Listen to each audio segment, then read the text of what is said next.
एक भक्त ने प्रश्न किया कि भगवान ने यूं श्राप क्यों दे दिया इसको।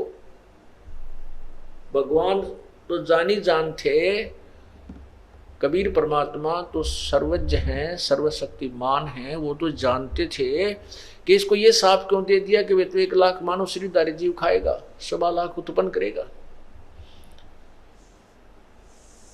ये श्राप ना देते।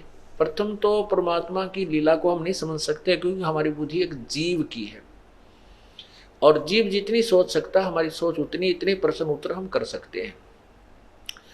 अगर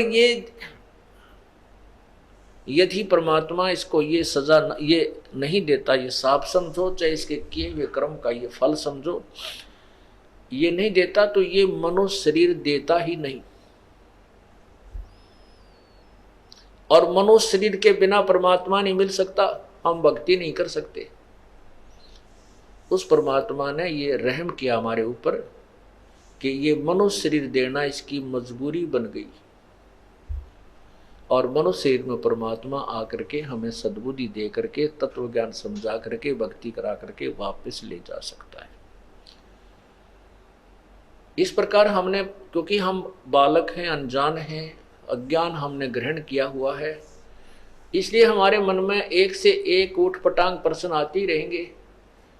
लेकिन कुछ एक प्रश्नों के हल हो जाने के बाद हमें समझ लेना चाहिए, बुद्धिमान को संकेत ही काफी होता है कि हमारी सोच बिल्कुल गलत है, और जो संत जी कह रहे हैं ये प्रमाणित हैं, ये बातें सारी ये सच्ची समझ लेना।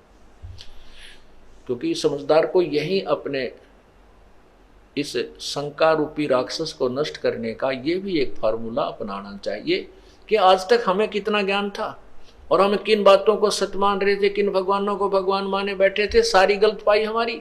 तो आज जो संत जी जो बात बता रहे हैं, जो ज्ञान दे रहे हैं, वो परमात्मा का दिया हुआ है।